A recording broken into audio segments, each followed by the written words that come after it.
मित्रांनो, सध्या लग्नाचं सीझन सुरू आहे आणि अडचण निर्माण होते आहे ती जी गरीब घरची किंवा मध्यमवर्गीय कुटुंबातील मुलं आहेत किंवा शेतकरी कुटुंबातील मुलं आहेत. तर अशांची लग्न जुळण्यासाठी अनेक अडचणी येतात. गेल्या काही वर्षांमध्ये समाजाची मानसिकता ही बदललेली आहे. त्याच्यामागे वेगवेगळी कारणं आहेत.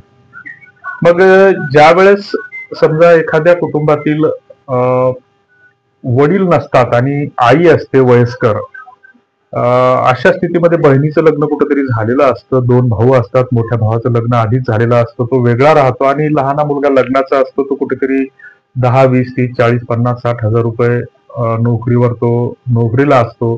घरी 3-4 एकर शेती असते आणि अशा स्थितीमध्ये तरीही त्याची लग्न जुळत नाही.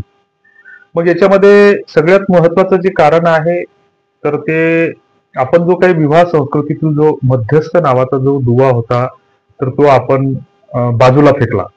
म्हणजे अजूनही आपण ती गोष्ट स्वीकारायला तयार नाही की आजही कुठल्याही लग्नाला आपण गेलं तर त्या ठिकाणी आपण वेगवेगळ्या राजकारणी लोकांची, समाजातील श्रीमंत लोकांची नावं घेऊन त्यांचा टावेल, टोप्या, रुमाल, शाली देऊन सत्कार करतो.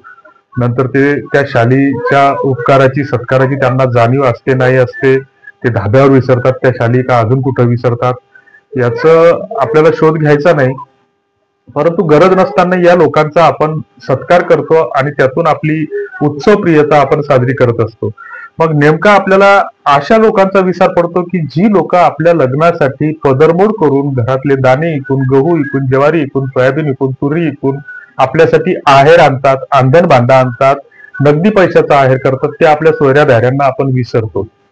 पाणी वाढणारे असतात पंक्तीत किंवा जे मध्यस्थ दुवा असतो त्याचा सत्कार करण्याऐवजी आपण या लोकांचा सत्कार करतो.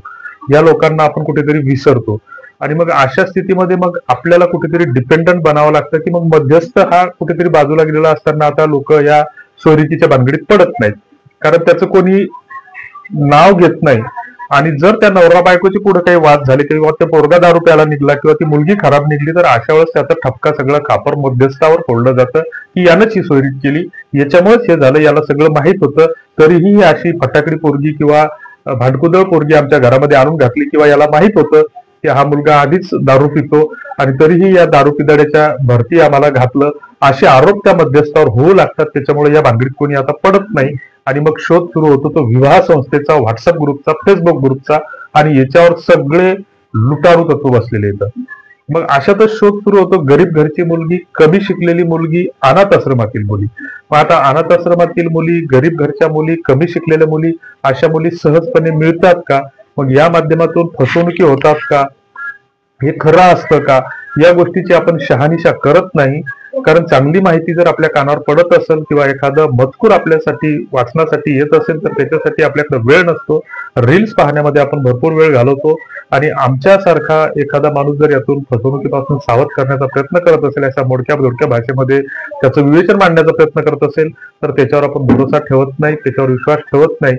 त्याला आपण नको त्या घालून पाडून खाली कॉमेंट्स करतो आणि त्याचं कार्य जेमतेम प्रकारे कसं बंद पडेल याच्यासाठी आपण प्रयत्नशील असतो.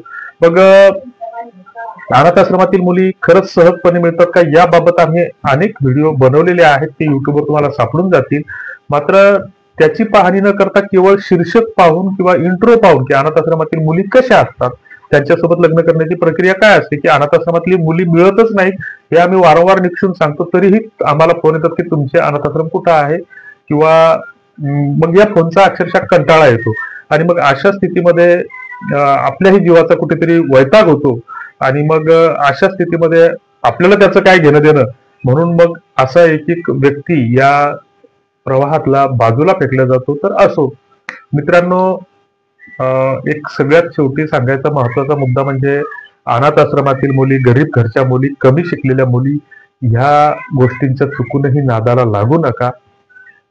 अजूनही वेळ गेलेली नसेल तर आपले नाते गोते, मध्यस्थ या लोकांना जिवंत करा. एखादी मुलगी जर गरीब घरची लग्नासाठी तयार होत असेल, ती ओळखीतली असेल, तुमच्या परिचयातली असेल, तर अशाच ठिकाणी मागणी घाला आणि त्या मुलीला एक आठ घाला किंवा तुझ्या नावानं 2 एकर वावर नाही करून देतो किंवा 5 लाख रुपये तुझ्या नावानं टाकतो, परंतु तुझा अधिकार त्या पैशावर चालणार नाही. त्याची नोटरी करा, कोर्टात अग्रीमेंट करा की आपली जी काही मुलं बाळ होतील तर त्या मुलाबाळांचाच त्या पैशावर अधिकार चालेल, कारण ती संसारासाठी पैसे आहेत.